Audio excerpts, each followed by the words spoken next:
Hello guys, മറ്റൊരു വീഡിയോയിലേക്ക് വീണ്ടും സ്വാഗതം. ഇത് ഞങ്ങൾ മൂവിക്ക് പോകാൻ വേണ്ടി പ്ലാൻ ചെയ്യാൻ വേണ്ടി ഒരു സ്ഥലത്ത് പോവുകയാണ്. സ്ഥലത്ത് വെച്ചാൽ ഞങ്ങൾ ഫേവറേറ്റുള്ള സജിനച്ഛൻ്റെ മേടയിലോട്ട് പോവുകയാണ്. ഇതാണ് ഞങ്ങളുടെ സജിനച്ഛൻ. എന്ത് സീരിയസ് ഡിസ്കഷന് പോയാലും അച്ഛനൊന്ന് ഉറങ്ങും. അതാണ് അച്ഛൻ്റെ മെയിൻ ഹോബി. പാവം കേട്ടോ.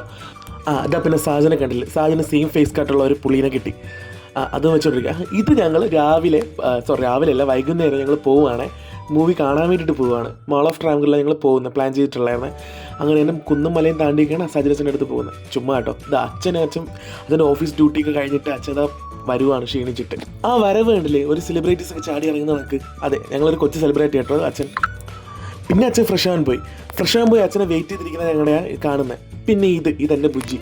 ഇവന് ഞാൻ എപ്പോഴും അടിയാണ്, കണ്ടില്ലേ, ഓരോന്ന് കാണിക്കുന്നത് കണ്ടില്ലേ, എപ്പോഴും അടിയാണ്. ഏറ്റവും കൂടുതൽ ഞാൻ അവനെ കൂടുതൽ ഡിസ്റ്റർബ് ചെയ്യാറ് കേട്ടോ. അപ്പോൾ സൈ ഇടുമ്പോൾ അവൻ എന്നെ എടുത്തിട്ടിരിക്കും. ഞങ്ങൾ ഭയങ്കര വൈബ് കേട്ടോ. ഞങ്ങൾ അങ്ങോട്ടും ഇങ്ങോട്ടും പരസ്പരം ചൊറിഞ്ഞിരിക്കും. അതാണ് ഞങ്ങളുടെ പരിപാടി. പിന്നെ ഞങ്ങൾ മൂവിയാണ് എത്തി. മാൾ ഓഫ് ട്രാവൻകൂറിലെ മൂവിയാണ് പോയത്. അടിപൊളി. എൻ്റെ ഫേവറേറ്റ് ഹീറോയാണ് സ്പൈഡർമാൻ. സത്യം പറഞ്ഞാൽ അവഞ്ചേഴ്സിൽ ഏറ്റവും കൂടുതൽ എനിക്കിഷ്ടം സ്പൈഡർമാനെ കേട്ടോ. പിന്നെ ഇത് തിയേറ്ററിൽ തന്നെ പോയി കാണേണ്ട മൂവിയാണ് കേട്ടോ. പിന്നെ കാണും മുന്നേ സ്പൈഡർമാൻ്റെ മുൻഭാഗങ്ങളൊക്കെ നിങ്ങൾ കണ്ടിരിക്കണം കേട്ടോ, അല്ലെങ്കിൽ നിങ്ങൾക്ക് ഒന്നും മനസ്സിലാകത്തില്ല. ഇത് കണ്ടില്ലേ, മൂവി കഴിഞ്ഞിട്ട് എന്നെ കുറ്റം പറഞ്ഞ സീൻ അവർക്കൊന്നും മനസ്സിലായിട്ടില്ല. സത്യം പറഞ്ഞാൽ അവരൊന്നും കണ്ടിട്ടില്ല. ഇതിനു മുന്നേ അവർക്ക് അവഞ്ചേഴ്സിനെ പറ്റി ഒന്നും ഒരു പിടിയില്ല. അത് അവർക്കൊന്നും മനസ്സിലാകത്തില്ല. അപ്പോൾ ഇത്രയേ ഉള്ളൂ. ബൈ. വീഡിയോ ഇഷ്ടപ്പെട്ട ലൈക്ക് ചെയ്യണേ. ബൈ.